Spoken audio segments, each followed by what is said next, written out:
우리가 주일 낮 시간에 관계 중심 전도를 그 책을 통해서 관계 중심 전도가 우리의 삶이 되기를 추구하고 있습니다. 성경이 말하는 핵심적인 가치관이고요. 또 우리가 그 삶을 살도록 성령님께서 강력하게 인도하시는 부분입니다. 오늘 두 번째 회개의 5가지 요소를 살펴보려고 합니다. 여러분, 이 내용은 잘 아는 내용입니다. 그런데 포도나무교회 성도라면 반드시 이것이 여러분의 머릿속에 들어있어야 합니다. 그래서 제가 회개 5가지 요소가 뭡니까? 라고 물으면 자연스럽게 말할 수 있어야 되고요.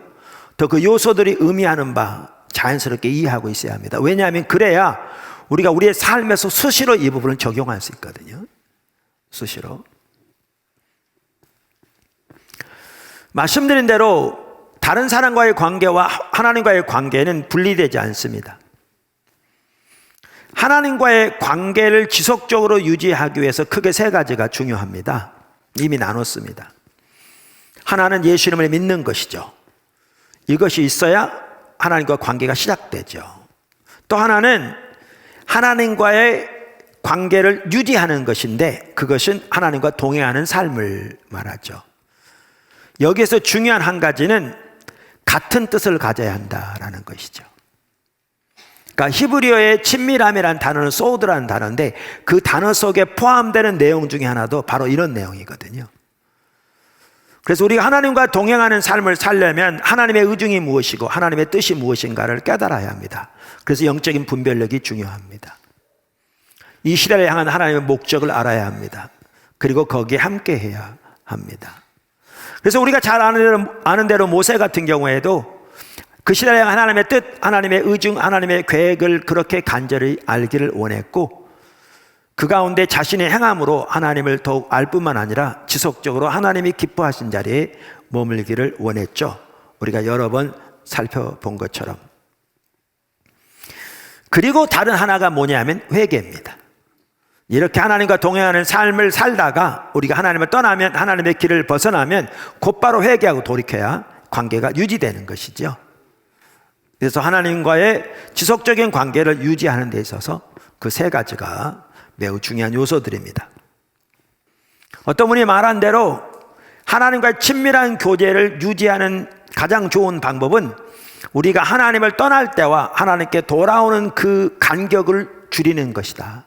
이 간격이 짧을수록 하나님과 친밀하게 동행하는 삶을 유지할 것이다. 이렇게 말하기도 합니다. 근데 이렇게 회개해야 되는데 회개하려면 다음에 5가지 단계를 따라서 해야 합니다. 혹은 5가지 요소가 필수입니다. 그래서 말씀드린 대로 이 부분을 늘 기억해야 합니다. 수년 전에도 이 부분을 살펴보았습니다. 그런데 말씀드린 대로 다음의 부분을 이어서 설계하기 위해서는 이 기초가 필요하고 또 이러한 부분은 우리가 늘 수시로 이렇게 돌아봐야 할 중요한 부분이라서 오늘 다시 간략하게나마 살펴보려고 합니다. 첫째, 하나님과 동의해야 합니다. 하나님과 동의해야 합니다. 회개의 첫 번째 단계는 하나님과 동의하는 것입니다. 즉 자신의 행위에 대한 하나님의 판단에 동의하는 것입니다. 쉽게 말해서 자기가 하나님 앞에서 죄인이라는 사실을 인정하는 것입니다. 그것은 하나님이 옳고 자기가 잘못되었다는 것을 인정하는 것입니다. 이것이 없이 참다운 회개는 시작도 되지 않습니다. 참다운 회개는 시작도 되지 않습니다. 사실 이게 하나님의 은혜입니다. 깨닫게 하신 게. 그래서 로이드 존스 목사님만 하더라도 부흥회는 첫 번째 단계를 현실에 대한 인식이라고 말하는데 정확하게 같은 것을 의미합니다. 같은 것을 의미합니다. 요시야에게 그들이 처해 있는 상태가 성경에서 말한 그대로 상태인 것을 깨닫게 하신 것이 하나님의 은혜였습니다. 그래서 말씀드린 대로 하나님께서 성령을 통해 우리에게 죄를 깨닫게 하실 때 민감해서 즉시 돌이키고 회개해야 한다. 아까 말씀드렸습니다.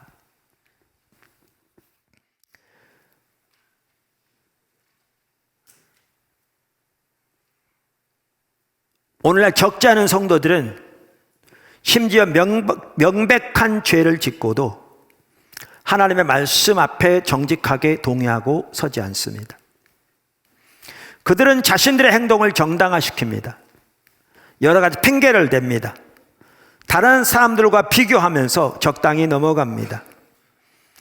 그들은 자신들의 죄를 직면하는 것 자체를 싫어합니다.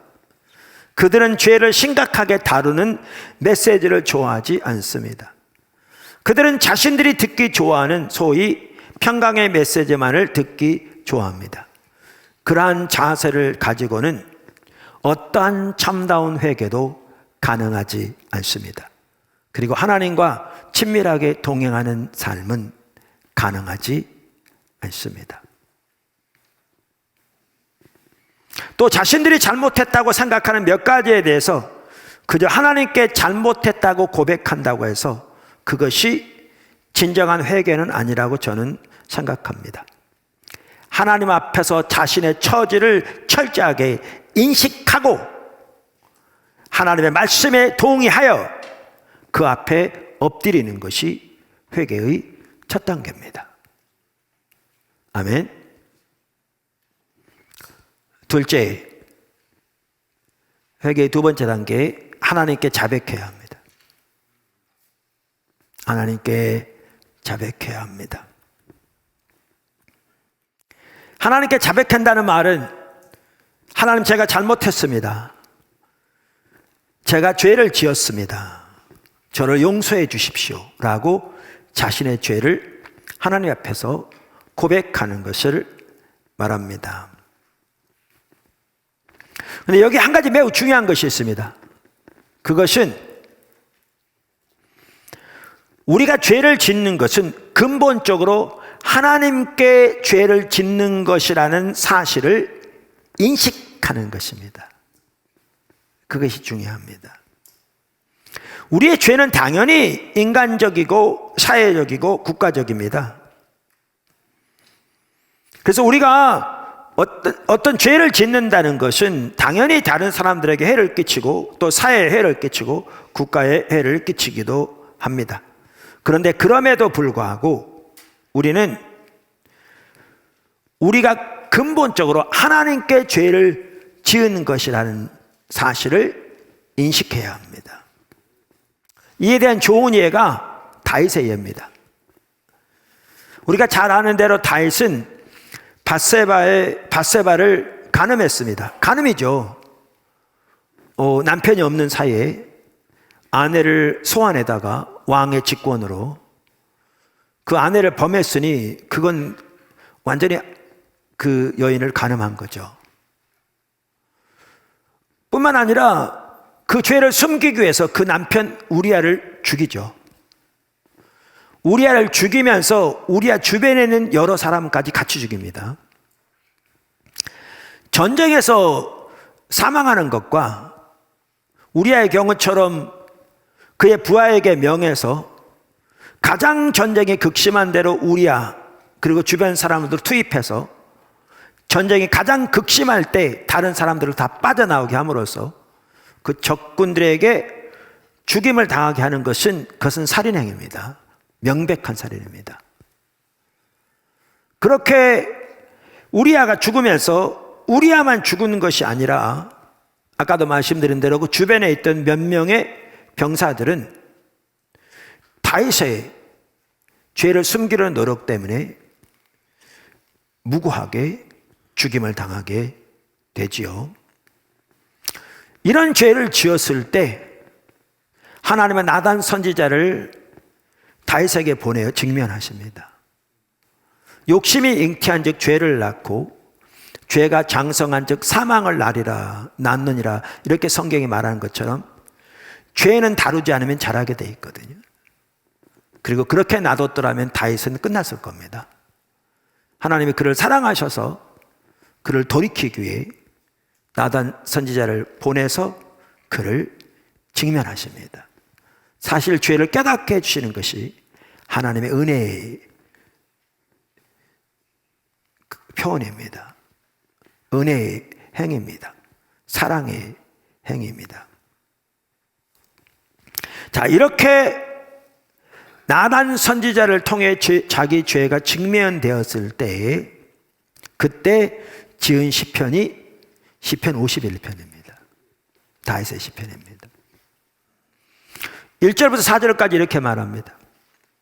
하나님이여, 주의 인자를 따라 내게 은혜를 베푸시며 주의 많은 긍휼을 따라 내 죄악을 지워주소서. 나의 죄악을 말갛게 씻으시며 나의 죄를 깨끗이 제하소서. 물은 나는 내 죄가를 아오니 내 죄가 항상 내 앞에 있나이다. 내가 주께만 범죄하여 주의 목전에 악을 행하였사오니 주께서 말씀하실 때에 의로우시다 하고 주께서 심판하실 때에 순전하시다 하리이다. 우선 여기 하나 보면, 하나님께서 나단을 통해 그의 죄를 지적하셨을 때 다윗은 하나님께 정직하게 동의하고 섰다는 것입니다. 이게 귀합니다. 여러분, 다윗은 얼마든지 핑계댈 수 있었습니다.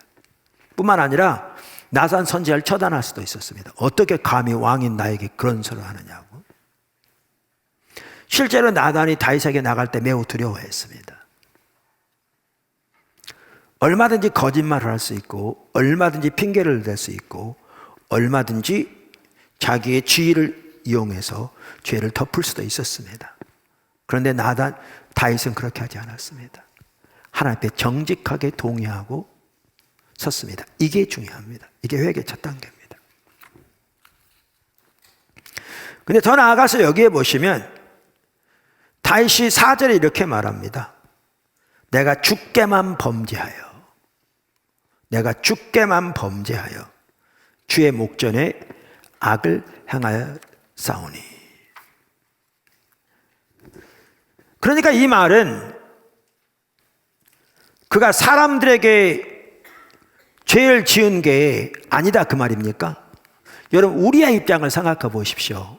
아무리 왕이지만 자기 아내를 왕이 강간에 취했다.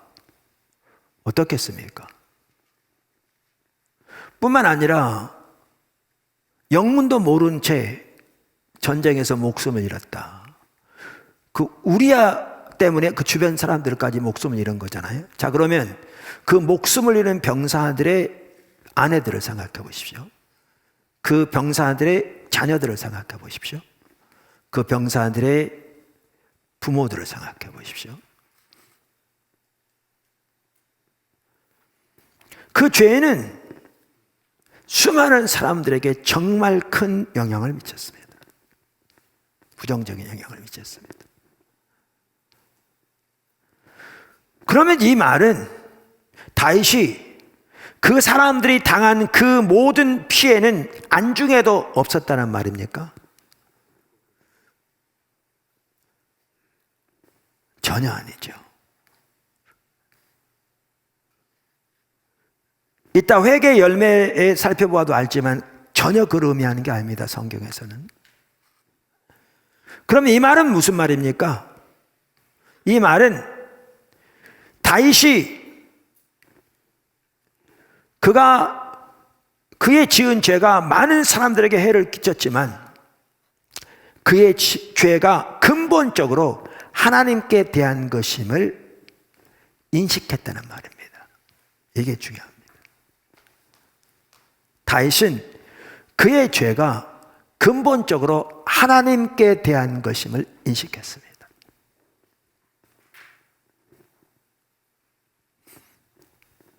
우리가 우리의 죄를 하나님 앞에 회개할 때 매우 중요한 한 가지는 우리가 근본적으로 하나님께 죄를 지었다는 사실을 인식하고 하나님께 회개하고 자백해야 합니다.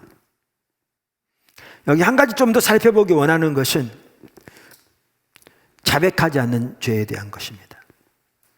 하나님은 우리의 죄를 자백하지 않아도 우리가 행한 모든 죄를 다 아십니다. 그러나 우리가 우리 죄를 숨기고 우리의 죄를 자백하지 않으면 하나님은 우리를 용서하지 않습니다. 그리고 그 결과는 심각합니다. 다윗의 경우에도 그가 그의 죄를 자백하지 않았을 때를 노래하고 있는 시편 32편에서 그 부분을 잘 표현하고 있습니다. 시편 32편 3절에서 5절입니다. 내가 입을 열지 아니할 때에 종일 신음함으로 내 뼈가 쇠하였도다. 주의 손이 주야로 나를 누르시오니 내 진액이 빠져서 여름 가뭄에 마름같이 되었나이다. 내가 이르기를 내 허물을 여호와께 자복하리라 하고 주께 내 죄를 아뢰고 내 죄악을 숨기지 아니하였더니 곧 주께서 내 죄악을 사하셨나이다. 보십시오. 그는 그의 죄를 하나님께 토설치 않았을 때의 상태를 종일 신음함으로 뼈가 서였다 이렇게 표현하고, 주의 손이 주야로 자기를 짓누름으로 진액이 빠져서 여름 가뭄에 마름같이 되었다 이렇게 표현하고 있습니다. 그러나 다윗의 경우 자기 죄를 하나님께 자백하리라 결단하고 하나님께 자백하고 회개하고 돌이켰더니 하나님이 용서하신 것이지요. 혹시 여러분 가운데서도 자신의 죄를 하나님 앞에서 인정하고 하나님께 동의하고 자백하고 회개하지 않으므로 이런 상태에 있는 분 계십니까? 하나님께 회개함으로 평안과 자유를 얻게 되시기를 주님의 이름으로 축원합니다. 여기 한 가지 잠시 더 살펴보기 원하는 것은 회개 없이 종교적인 의식으로 회개를 대신할 수 없다는 것입니다. 회개 없이 종교적인 의식으로 회개를 대신할 수 없다는 것입니다. 우리가 아까 다윗이 밧세바를 범한 후에 나단이 그를 직면했을 때 지었던 시편인 시편 51편 16절 17절에서 우리는 이 부분을 잘 볼 수 있습니다. 주께서는 제사를 기뻐하지 아니하시나니 그렇지 않으면 내가 드렸을 것이라. 주는 번제를 기뻐하지 아니하시나이다. 하나님께서 구하시는 제사는 상한 심령이라. 하나님이여 상하고 통회하는 마음을 주께서 멸시하지 아니하시리이다. 우선 우리는 그 성경을 해석할 때 문맥 안에서 해석하는 것이 매우 중요하다 늘 이렇게 말씀드렸잖아요. 그러니까 문맥을 무시하고 한 구절만 빼가지고 갖다 붙이면 그게 이단들이 하는 수법이거든요. 근데 이단이 아는 사람들도 그렇게 하는 경우들이 적지 않다 그 말이죠. 그럼 여기 예를 들면 16절에 뭐라고 그러냐면 주께서는 제사를 기뻐하지 아니하시며 번제를 기뻐하지 않으신다. 하나님이 기뻐하셨다면 내가 드렸을 것이다 이렇게 말하니까 그 당시 어떤 사람이 하나님께 올바른 제사와 번제를 드리지 않으면서 그것에 대한 자기의 어떤 잘못을 정당화하는 근거로 이 구절을 갖다 댔다면 그건 매우 잘못된 거죠. 우리는 성경 전체적으로 해석해야 되는데 제사와 번제를 드리라고 하신 분이 하나님이시고 수없이 많은 구절에서, 그리고 번제와 제사를 하나님이 기뻐하신다고 여러 곳에서 말씀하신 거죠.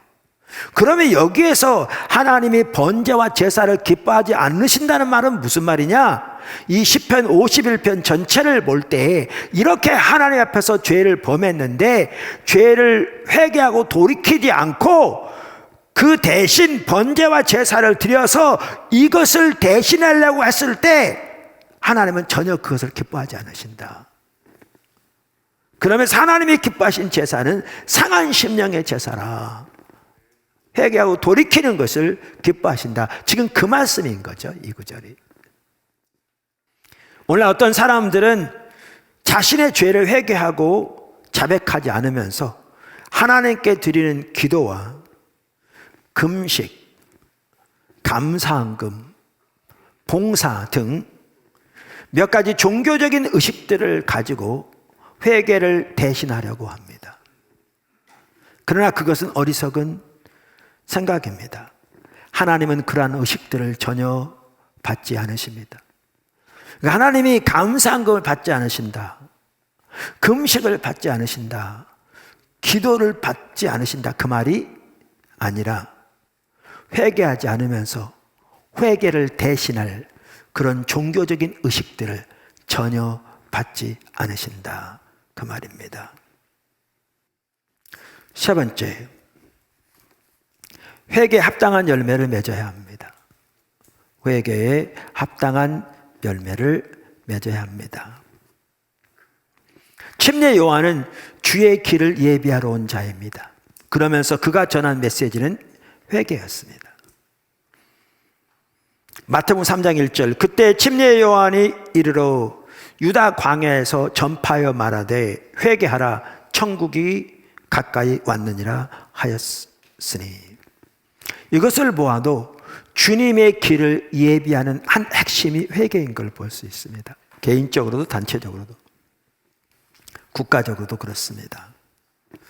그런데 침례 요한이 회개를 외치면서 강력하게 강조했던 한 가지가 뭐냐면 회개에 합당한 열매를 맺으라는 거였습니다. 그래서 3장 8절에 마태복음 이렇게 말하죠. 그러므로 회개에 합당한 열매를 맺고. 이와 같이 회개의 중요한 한 단계는 회개에 합당한 열매를 맺는 것입니다. 우리가 다른 사람의 물건을 훔쳤으면 돌려줘야 합니다. 때로는 일부를 더해서 배상해야 합니다. 물건을 훔친 채로 그대로 가지고 있으면서 하나님 앞에서 우리의 죄를 고백하고 자백한다고 해서 그것은 진정한 회개가 아닙니다. 마찬가지로 우리가 다른 사람에게 손해를 끼쳤으면 할 수 있는 대로 배상해야 합니다. 또 다른 사람들 앞에서 비방하고 모독했으면 하나님께 용서를 구할 뿐 아니라 그 사람에게 찾아가서 용서를 구해야 합니다. 이와 같이 회개에 합당한 열매를 맺어야 합니다. 물론 때로는 훔치는 물건을 돌려주어야 하는데 그 사람을 찾을 수 없을 수도 있습니다. 그럴 때는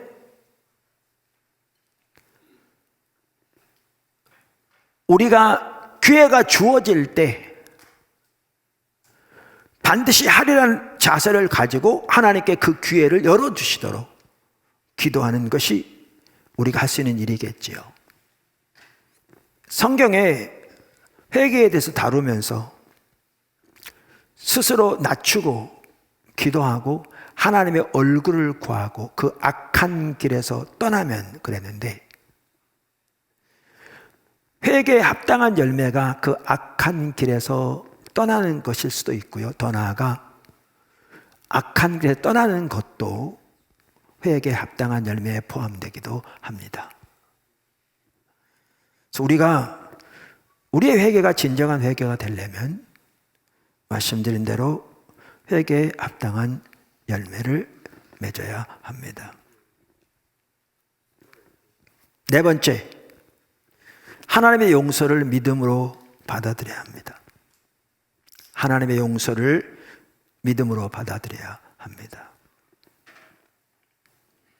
우리가 하나님 앞에서 정직하게 하나님의 말씀에 동의하고 우리 죄를 자백하고 회개에 합당한 열매를 맺었으면 이제 하나님의 약속에 기초해서 하나님의 용서를 믿음으로 받아들여야 합니다. 그리고 자기 자신을 용서해야 합니다. 요한일서 1장 9절은 이렇게 말합니다. 만일 우리가 우리 죄를 자백하면 그는 미쁘시고 의로우사 우리 죄를 사하시며 우리를 모든 불의에서 깨끗하게 하실 것이요. 그런데 어떤 성도들은 이 부분에 어려움을 겪는 성도들이 있습니다. 다른 사람은 쉽게 용서합니다. 다른 사람을 용서하는 데는 문제가 전혀 없습니다. 문제는 자기 자신을 용서하지 못합니다. 어떻게 내가 그런 일을 할 수가 있단 말인가 등 매우 겸손한 것 같지만 그것은 철저하게 자기 의를 의지하는 교만입니다. 자기 의를 가지고 영적인 우월감 가운데 다른 사람을 무시했던 바리새인들과 조금도 다를 바가 없는 교만입니다. 겉으로 나타나는 열매만 반대일 뿐이지 그 배후에 있는 가치는 정확하게 똑같이 자기 자신의 의를 의지하여 하나님 앞에 서려고 하는 것입니다. 근데 우리가 잘 알듯이 자기 자신의 의를 가지고 하나님 앞에 설 수 있는 사람은 단 한 명도 없습니다. 그것은 전적으로 타락한 영적인 교만입니다. 그러므로 회개하고 회개에 합당한 열매를 맺었으면 하나님의 약속에 기초해서 믿음으로 하나님의 용서를 받아들여야 합니다. 참고로 하나님이 우리 죄를 용서하시기 위해서 치른 대가는 어마어마합니다. 하나님이 하나님의 아들 예수 그리스도를 인간의 몸으로 이 땅에 보내셔서 우리의 죄를 지고 십자가에서 돌아가시게 하셨습니다. 그러므로 우리는 이제 하나님의 약속에 기초해서 하나님의 용서를 믿음으로 받아들일 뿐 아니라 이제 자기 자신을 용서해야 합니다. 아멘. 마지막으로 다섯 번째, 다른 사람을 용서해야 합니다. 그러니까 회개에 있어서 이 부분이 반드시 포함됩니다. 여러분 기억하십시오.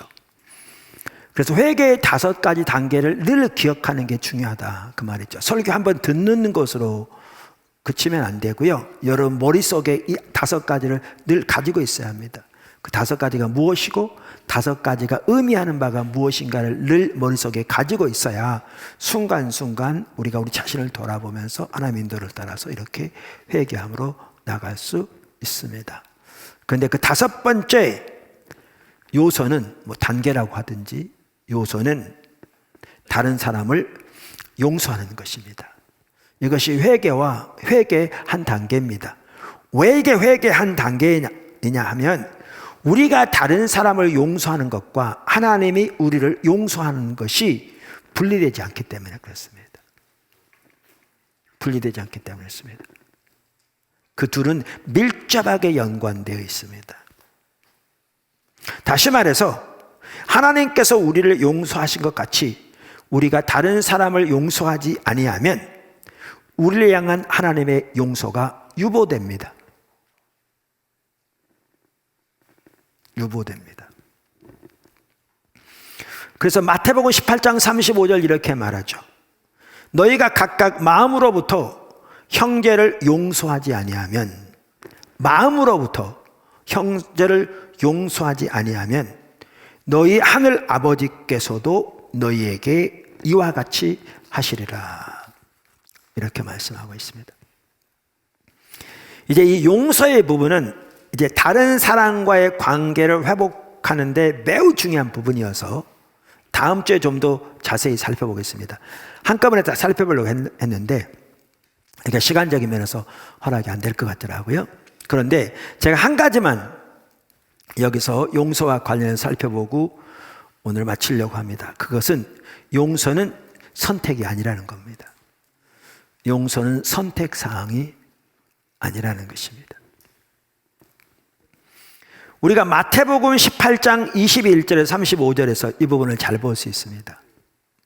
좀 길긴 하지만 매우 중요한 구절이기 때문에 한번 읽어보려고 합니다. 같이 마태복음 18장 21절. 23절부터 읽겠습니다. 자, 그러므로 천국은, 여기에 보면 지금 뭐에 대한 비유입니까? 천국, 하나님 나라에 대한 비유입니다. 그러므로 천국은 그 종들과 결산하려 하던 어떤 임금과 같으니, 결산할 때 10,000달란트 빚진 자 하나를 데려오매 갚을 것이 없는지라 주인이 명하여 그 몸과 아내와 자식들과 모든 소유를 다 팔아 갚게 하라 하니, 얼마 빚졌다고요? 10,000달란트. 근데 갚을 수 없습니다. 그랬더니 주인이 뭐라고 말했다고요? 네 자신뿐만 아니라 아내, 자식들까지 모두 팔아서 갚으라. 그렇게 말한 거죠.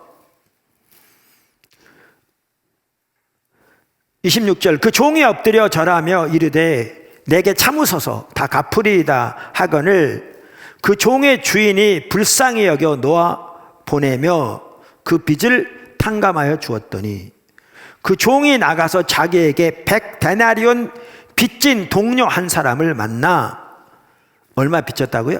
100데나리온.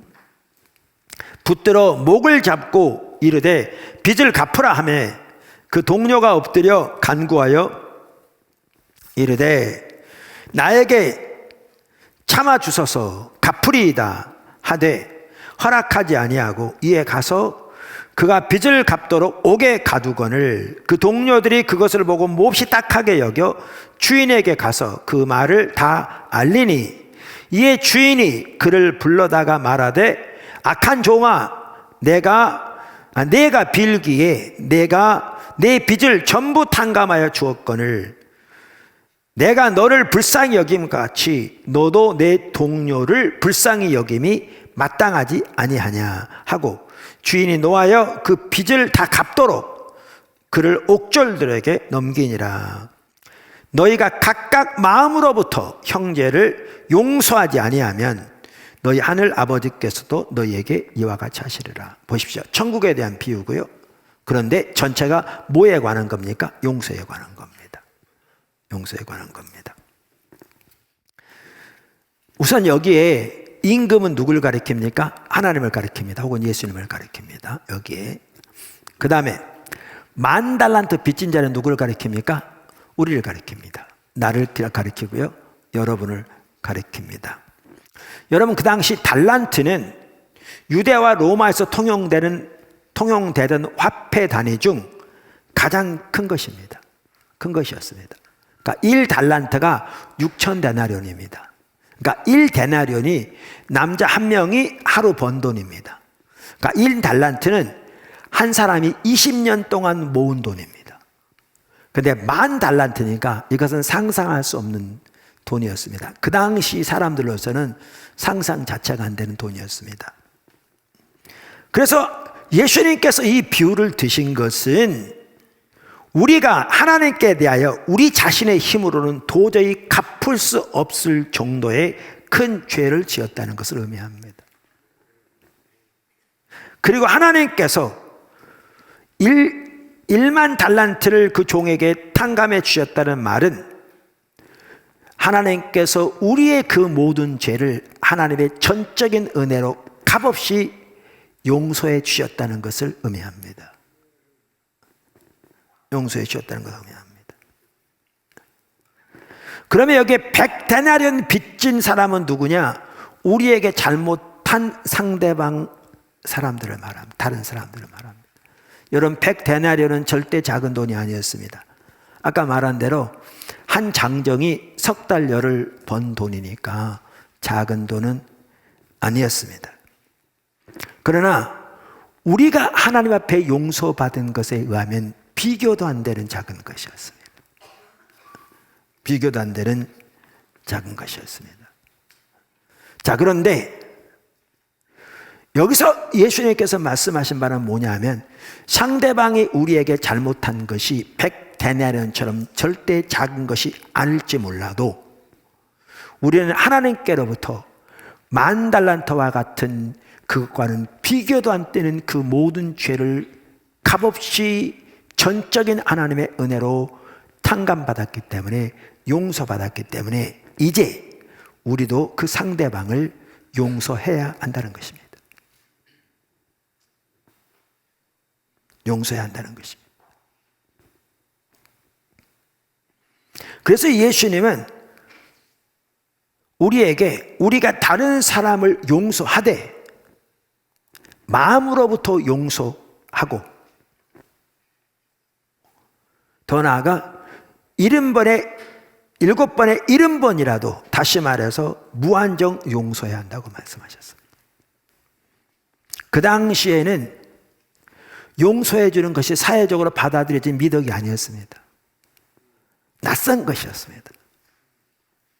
그래서 베드로가 말하기를 우리가 도대체 몇 번이라 그럼 용서해 줘야 합니까? 그럼 7번까지 용서해 주면 됩니까? 라고 예수님께 물었습니다.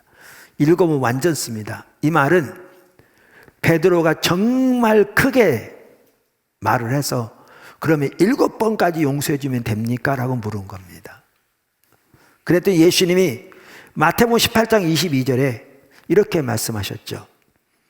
내게 이르노니 7번뿐 아니라 7번을 70번까지라도 할지니라. 이 말은 490번 하라는 얘기가 아니고요, 무한정 하라는 얘기입니다. 뿐만 아니라 오늘 아까 읽었던 그 구절에 보면 우리가 우리에게 잘못한 자를 용서해 주지 않으면 우리에게 대한 하나님의 용서가 유보된다는 것입니다. 이게 비유의 내용입니다.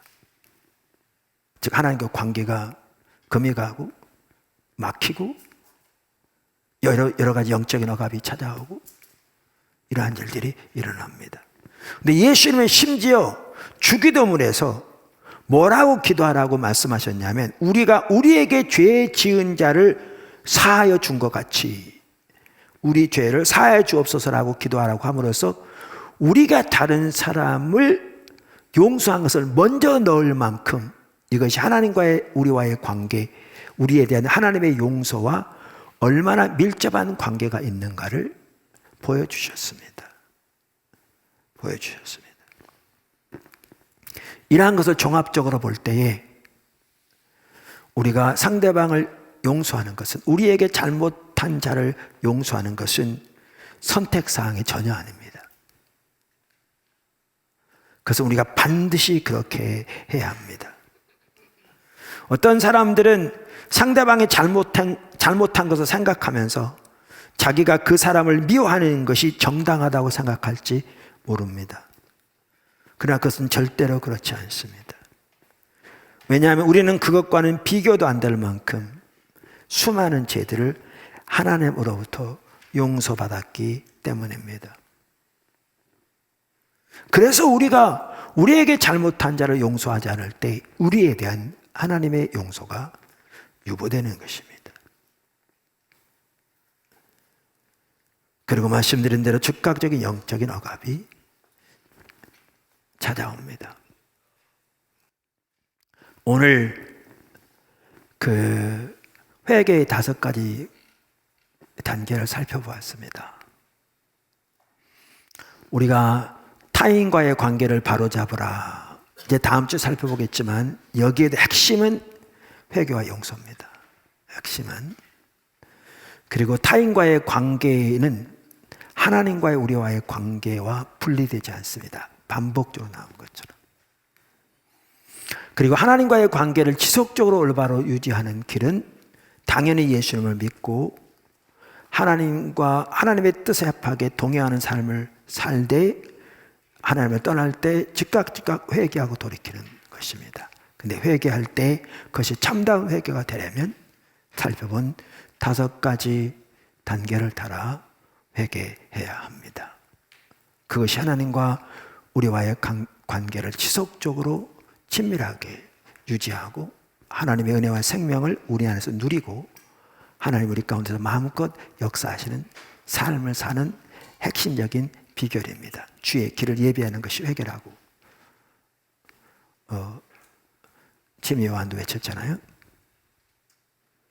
그래서 우리 모든 포도나무교회 지체들이 이 사실을 늘 기억하고 유념하면서 그렇게 하나님과 올바른 관계 가운데 머물 뿐만 아니라 이제 이 연장선상에서 우리 주변의 모든 사람들과 올바른 관계를 회복하고 올바른 관계를 유지하는 가운데 하나님께 관계 중심 전도를 위해서 귀하게 쓰임받는 축복이 있기를 주님으로 축원합니다.